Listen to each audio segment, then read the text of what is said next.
धन्यवाद भालाधारी सर ने बहुत अच्छे मंच का संचालन करते हुए आप लोगों को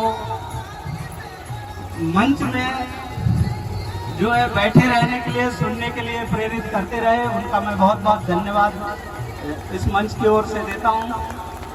और आज के इस कार्यक्रम को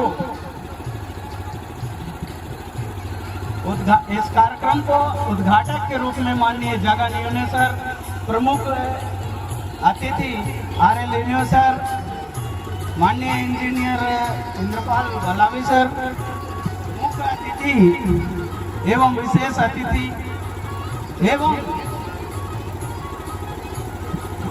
इस कार्यक्रम को आयोजित करने वाली समिति को मैं राष्ट्रीय आदिवासी एकता परिषद, राष्ट्रीय आदिवासी कर्मचारी संघ की ओर से बहुत बहुत धन्यवाद देता हूं। इस कार्यक्रम के संरक्षक संयोजक माननीय BL मासोदकर सर को भी हमारे राष्ट्रीय आदिवासी एकता परिषद कर्मचारी संघ की ओर से बहुत बहुत धन्यवाद। और इस ग्राम के सभी माताओं बहनों को भी मैं बहुत बहुत धन्यवाद। और आज ये बिरसा मुंडा जयंती के अवसर पर सबको शुभकामनाएं देना चाहता हूं। ग्राम डुडरिया के तहसील आमला जिला बैतूल में यह कार्यक्रम आज दिनांक 15 नवंबर का संपन्न होने जा रहा है। साथियों, आज से 146 वर्ष पूर्व हमारा एक पुरखा जन्म लिया था, जिनका नाम था बिरसा मुंडा, जिनको कहते थे धरती आबा, यानी धरती का पुत्र, यानी हमारा पुरखा, हमारा भगवान। आदिवासी हमेशा हमेशा ही प्रकृति की गोद में रहने वाला, प्रकृति का पूजक रहा है, जिसकी प्रेरणा स्रोत हमारे पहंदी पारी कुपार लिंगों से आप लोगों को जीवन दर्शन, उनके प्रेरणा, उनके शिक्षाप्रद कहानियों में मिलते होंगे। पहंदी पारी कुपार लिंगों के अंतिम शिष्य, जिनको अलामे, कलामे या सलामे जो बोलते हैं, वो गौतम बुद्ध से मिले थे। जब गौतम बुद्ध एक राजकुमार थे और सिद्धार्थ के नाम से जाने जाते थे। और ये बुद्धिज्म जो है, ये अलामे और कलामे से मिलकर के जब गौतम बुद्ध तक आया, तब हमारे प्रकृति और ये हमारे पुरखा के पूजक अलामे और कलामे ये इस दुनिया में नहीं थे। इसलिए बुद्ध ने गौतम बुद्ध ने बुद्धि के लिए उन्होंने बुद्धिज्म स्थापित किया, क्योंकि उनके गुरु उस समय तक नहीं थे, वो मिलना चाहते थे। आज ये समाज हमारा बिना गुरु का घूम रहा है। जो हमारे गढ़ व्यवस्था के लोग हैं, ये बिना गुरु के हैं, इसलिए उनके हजारों समस्या है। उनके कोई राजा नहीं है, उनके कोई उनकी समस्या को सुनने वाले कोई नहीं है। परंतु राष्ट्रीय आदिवासी एकता परिषद ने ये ठाना है, ये विचार संकल्प लिया है कि हम इन विषयों पर जगह जगह जाकर के उनको शिक्षा देंगे। जैसे बुद्धिस्ट काल में जगह जगह हमारे जो बौद्धिज्म के जो हमारे पहंदी पारी कुपार लिंगों के जो भिक्षु हुआ करते थे, जो जीवन दर्शन देने वाले जोड़े होते थे, वो जा करके गांव गांव देते थे। उसी प्रकार हमारा राष्ट्रीय आदिवासी एकता परिषद कर्मचारी संघ आप लोगों को गांव में ही वो शिक्षा देने के लिए भ्रमण करता रहेगा। ताली बजाने के लिए सभी का धन्यवाद। आज का विषय बिरसा मुंडा का उलगुलान आंदोलन, मूल निवासी स्वाभिमान और आदिवासियों के जल जंगल जमीन पर दिट्टियों के अवैध घुसपैठ, सामंती व्यवस्था और शोषण को रोकने के लिए था। लेकिन आज वास्तविक इतिहास का विकृतीकरण करना और विकृतीकरण करके ब्राह्मणवादी षड्यंत्र हो रहे हैं, इसका पर्दाफाश आप लोगों के सामने। आदिवासी महापुरुषों के जन्म जयंती एवं शहादत दिवस के बहाने आदिवासियों को मूर्ख बनाया जा रहा है। मूर्ख बना करके इतिहास का विकृतीकरण करने का ब्राह्मणीय षड्यंत्र है। ये आप लोगों को इस विषय के अंतर्गत समझाया जाएगा। आदिवासी क्षेत्रों में आरएसएस, बीएचपी, बजरंग दल एवं उनसे जुड़े हुए अन्य संगठन विचारधारा के प्रचार प्रसार करने वाले धार्मिक एवं सामाजिक संगठनों ने घुसपैठ करके आदिवासियों का कल्चर, उनकी जो संस्कृति, उनके मूल पहचान को खत्म करने के लिए सुनियोजित साजिश कर रहे हैं। साथियों, ये साजिश इसलिए कर रहा है, ये हमारे आदिवासियों को एक नहीं होना देना चाहते हैं। बिरसा मुंडा उस समय मिशनरी शिक्षा में पढ़ रहे थे, तब उन्होंने, हमारे एक पूर्वज वक्ता ने कहा कि उस समय उनकी जल जंगल जमीन छीनी जा रही थी। उस समय सरदारों का आंदोलन चल रहा था। सरदार हमारे समाज का मुखिया लोग होते हैं। वहाँ एक फूट कट्टी व्यवस्था थी जो बिरसा मुंडा के उली हाथू बांबा नाम का गांव रांची से 42 किलोमीटर दूर है। वहां पर उनकी मुंडा व्यवस्था, फूट कट्टी व्यवस्था थी। जैसे हमारे प्रकृति पूजक लोगों की अलग व्यवस्थाएं होती हैं, उसी प्रकार उनकी व्यवस्था पर पूंजीवादी सामंतों और दिक्कू मतलब जो बाहरी लोग जो हमारे क्षेत्र में आकर रहने लगते हैं, उनके विरोध में आंदोलन था। परंतु जब जमींदारों का साथ अंग्रेजों ने देने लग गए, तो अंग्रेजों के विरोध में भी बिरसा मुंडा अपने आंदोलन छेड़ दिए। वो आंदोलन सिर्फ हमारे फूट कट्टी व्यवस्था या हमारे जमीन की रक्षा के लिए नहीं थी। वो एक स्वाभिमान और स्वतंत्रता और हमारे संवैधानिक अधिकार, उनके जो गण व्यवस्था के अंतर्गत था, फूट कट्टी व्यवस्था के अंतर्गत था, उसके लिए था। बिरसा मुंडा के पहले जब 1875 में बिरसा मुंडा 15 नवंबर 1875 को उली हाथू बांबा के गांव में पैदा हुए, और ये आंदोलन हमारे पूर्वजों से भी चली आ रही थी। परंतु बिरसा मुंडा ने उसको एक सही रूप और सही दिशा दिया, जो आज विचार दर्शन, विचार क्रांति, जिसको हम आज विचार स्रोत के रूप में मान रहे हैं, जो हमारे उद्देश्यों की पूर्ति के लिए ये मार्ग प्रशस्त करेगा।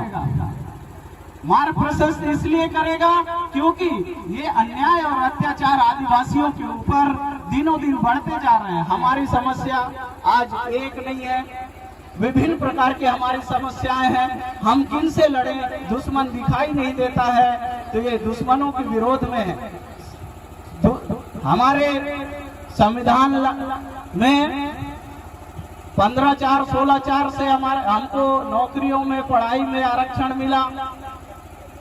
हमारे पढ़े लिखे लोग हमारे समस्या को लेकर बात करने को तैयार नहीं है। इसीलिए मेरी अपनी कोई समस्या नहीं है, परंतु हमारे समाज की समस्या है। जिस समाज में मैं रहता हूँ, इसकी समस्या है, और हम पढ़े लिखे लोगों को ये लड़ना होगा।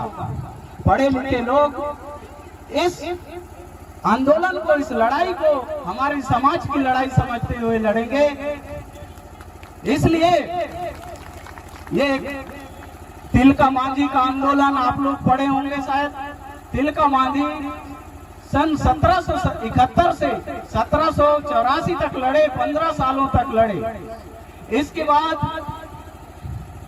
1855 में सिद्धू कान्हू, चांद भैरव और उनकी 2 बहनें, जिनको हम फूलों और जानों के नाम से जानते हैं, वो भाई बहन मिलकर के और अपने अधिकारों के लिए लड़ाइयाँ लड़ी। ऐसे मुंडा, संथाल हो, ऐसे बहुत सारे, जो छोटा नागपुर का पठार, संथाल परगना, इस तरह से हमारे जो गोंडवाना लैंड था इसमें भी 52 गढ़ और 57 परगनाएं थे। इसमें भी बहुत सारे हमारे राजाओं ने लड़ाई लड़ी, लेकिन वो लड़ाइयाँ अलग अलग लड़े। जैसे आज हमारे गांव के लोग अलग अलग संगठन बनाकर, खेड़ा का संगठन, क्षेत्र का संगठन, जिले का संगठन ऐसे बनाकर लड़ रहे हैं। ये लड़ाइयाँ उद्देश्यपूर्ण नहीं। हमारा संगठन चलाने के लिए नहीं बनाई गई। हमारे संगठन समस्याओं के निदान के लिए, एक उद्देश्य की पूर्ति के लिए बनाई गई है। हमारा उद्देश्य संगठन चलाना नहीं, हमारा उद्देश्य हमारी समस्याओं को दूर करना है। राष्ट्रीय आदिवासी एकता परिषद आज के दिन 15 अगस्त को पूरे देश भर में, यानी भारत के 36 राज्यों में जो 726 जिले हैं, उनमें से 300 जिलों में ये कार्यक्रम आयोजित एक साथ कर रहा है। 300 जिलों में बिरसा मुंडा की जयंती मना रहा है। इससे हमारे जो शासन प्रशासन पर हमारे दुश्मन जो बैठे हुए हैं, ये दुश्मन हमारे महापुरुषों को जनजातीय गौरव दिवस के रूप में मनाने का फैसला लिया। इतने सालों तक सरकार में बैठे हुए लोग हमारे पुरखों को देखते तक नहीं थे, पढ़ाते नहीं थे। साहित्य में घोटाला किया उन्होंने, शिक्षा में घोटाला किया, प्राइवेटाइजेशन, ग्लोबलाइजेशन के माध्यम से हमारे जमीनें छीनी, हमको बांध बना करके विकास के नाम पर आदिवासियों को छला गया। कॉरिडोर बना करके आदिवासियों को छला गया। फैक्ट्रियां बना करके आदिवासियों को विस्थापित किया गया, और विस्थापन के लिए आदिवासियों को एक भी कॉलोनी नहीं बनाई, एक भी व्यवस्था नहीं किया। विस्थापन की व्यवस्था करना चाहिए था, रोजगार की व्यवस्था करना चाहिए था, शिक्षा की व्यवस्था करना चाहिए था। क्यों नहीं किया? ये लड़ाई आज जो शासन प्रशासन में बैठे हुए लोग हैं उनसे है, और हम अपने साधन संसाधन से लड़ते हैं। इसमें सभी साथियों को सहयोग देने की जरूरत है। हमारे विभिन्न संगठनों के लोगों को बहुजन क्रांति मोर्चा के एक कॉमन मिनिमम प्रोग्राम के तहत आना होगा।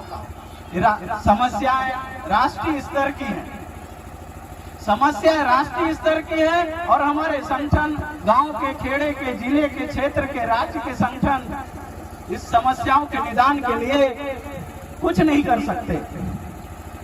विश्व में एक बहुत बड़े वैज्ञानिक हुए थे, उनके मरने के बाद उस वैज्ञानिक के दिमाग को चोरी कर लिया गया था। उनका नाम था अल्बर्ट आइंस्टाइन। उनके मरने के बाद उनके दिमाग की चोरी हो गई थी। उनका नाम था अल्बर्ट आइंस्टाइन।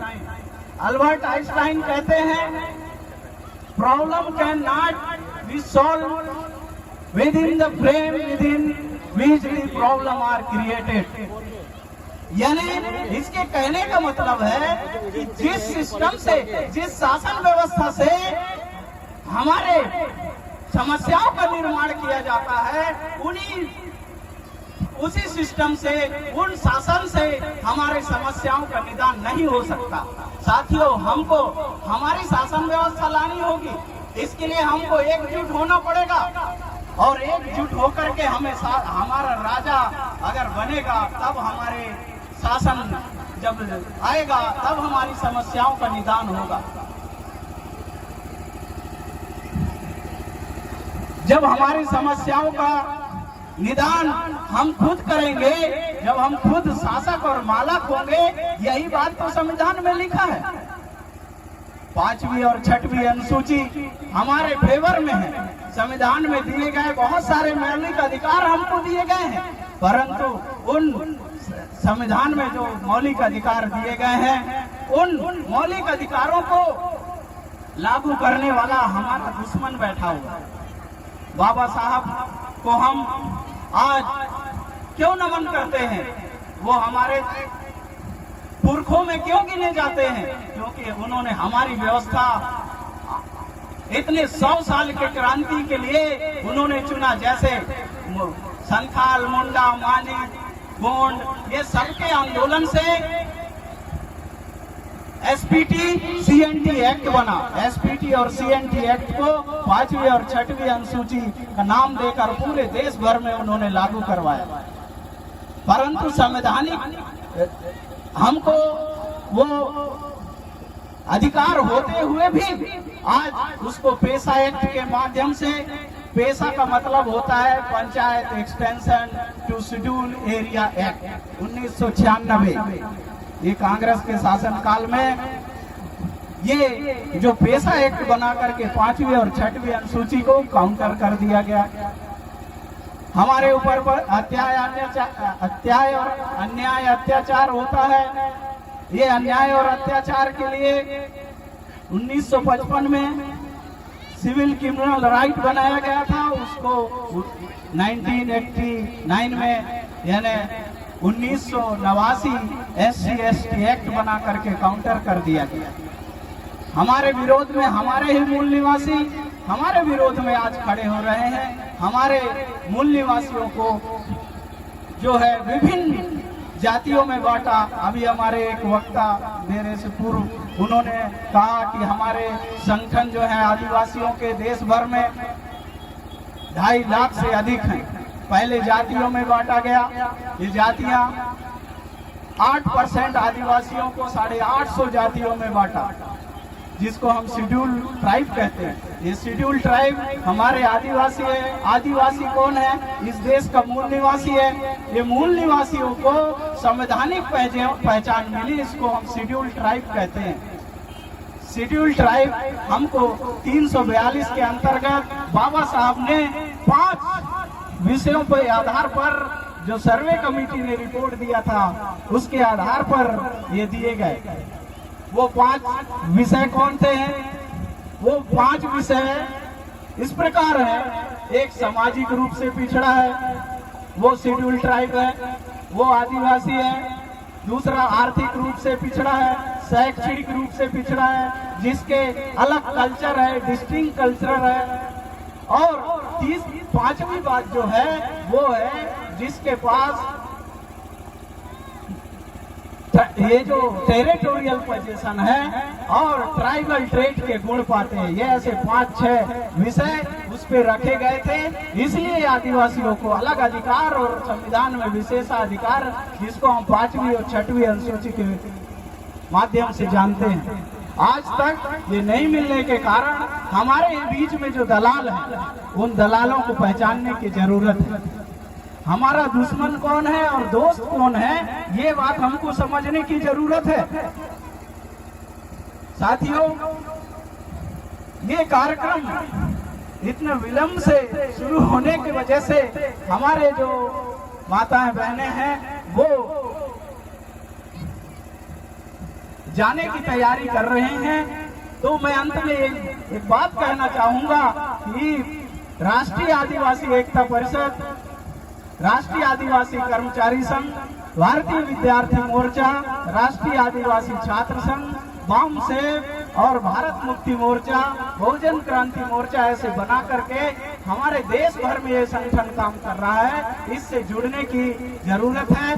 मैं एक अपील करना चाहता हूँ कि आपकी समस्या राष्ट्रव्यापी है, देश भर की समस्या है। इसके लिए हमको राष्ट्रव्यापी या देशव्यापी संगठन से जुड़ना होगा।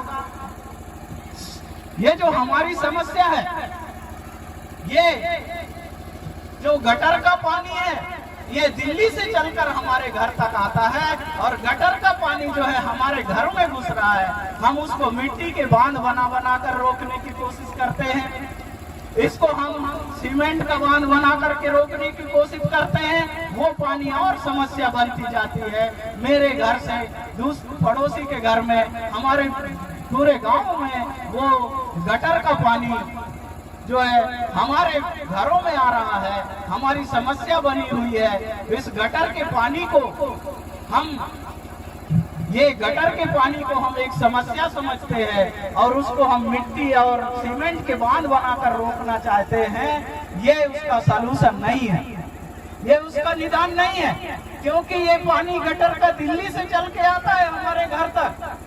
इसके लिए वो क्यों ना हम उस गटर को ही बदल दें जिसका पानी हमारे घरों तक आता है।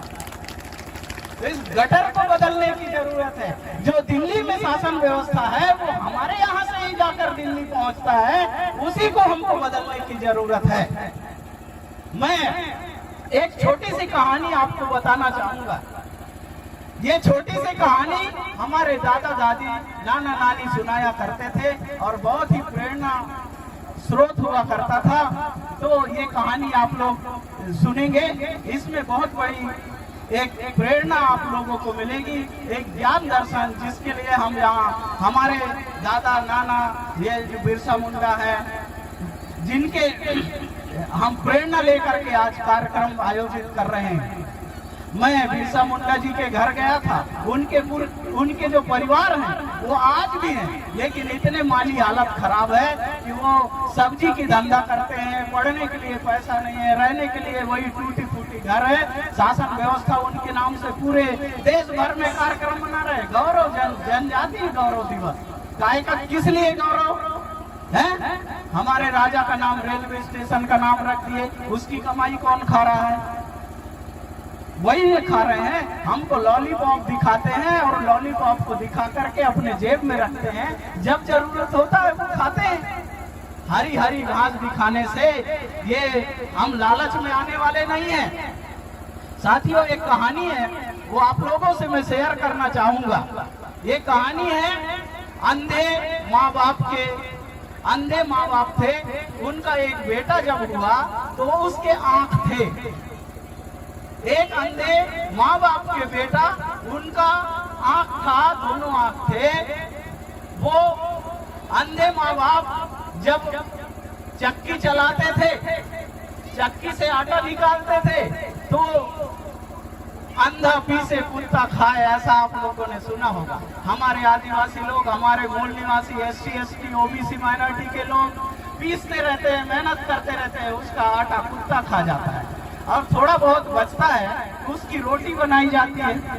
और रोटी बनाने के बाद चूंकि उनकी जो उस लड़के की माँ जिसका अंधी थी, अंधी रोटी बनाती थी तो आकर के बिल्ली खा जाती थी। तो उन लोगों ने कहा हम इतना आटा पीसे कुत्ता खाया, बचे हुए आटे का हमने रोटी बनाई और रोटी बनाने पर बिल्ली खा गई, तो हमको भूखा ही सोना पड़ता है। जब हम भूखे ही सो जाते हैं तो इतना मेहनत क्यों करें? मेहनत तो करना पड़ेगा, क्योंकि रोज रोज का भूखे रहना सहन नहीं होती है ना।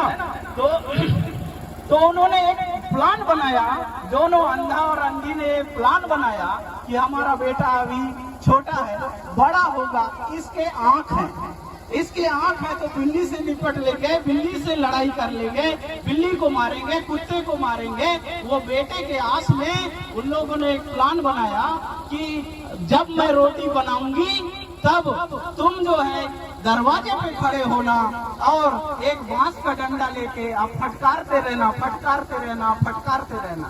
ताकि वो बिल्ली ना आए, ताकि वो कुत्ता ना आए और हमारे आटा, हमारी रोटी बनाई हुई को बिल्ली ना खाए।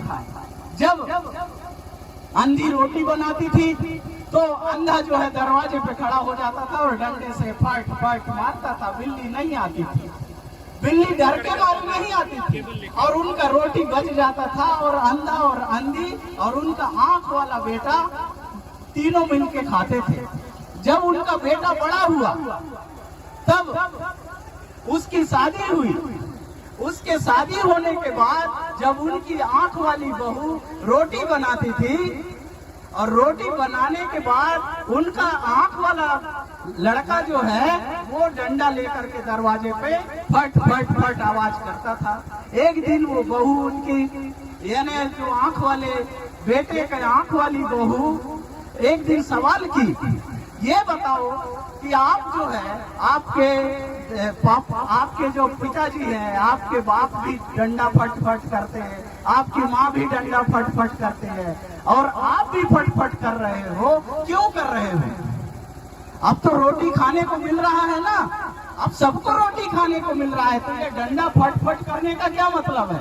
उसने बोला हमारी ये परंपरा है, हमारी ये पुरखों से चली आ रही परंपरा है इस परंपरा को हम नहीं छोड़ सकते। ये हमारे दादा ने किया, ये हमारे पापा ने किया, ये हमारे बाप ने किया, ये हमारे माँ ने किया, ये हमारी परंपरा है, ये परंपरा है। ऐसा तो ये कैसी परंपरा है?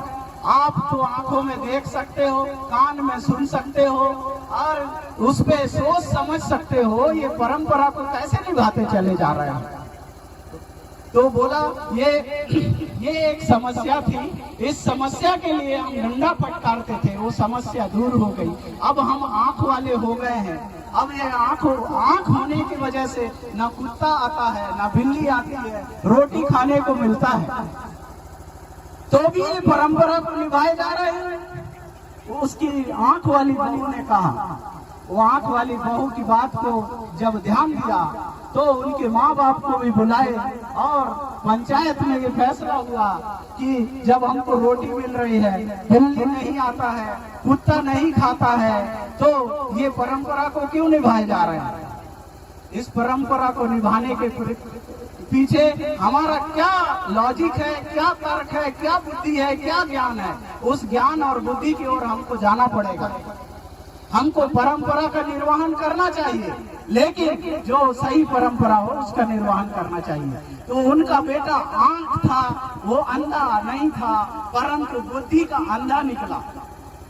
तो उनके माँ बाप ने कहा, हम तो आंख से अंधे थे, लेकिन जो हमारा बेटा आंख वाला हुआ वो अकल का अंधा हो गया, तो ये अकल के अंधा हमको नहीं बनना है। साथियों, मैं राष्ट्रीय आदिवासी एकता परिषद यहाँ की जो आयोजक समिति है उनका पुनः धन्यवाद देना चाहता हूँ। और आप लोगों ने मेरी बात ध्यान से सुनी है और इस कहानी से आप लोगों को जरूर प्रेरणा मिलेगी। इन्हीं शब्दों के साथ में अपने वाणी को विराम देता हूँ। सभी को जय जोहार, जय मूल निवासी, जय आदिवासी, जय सेवा।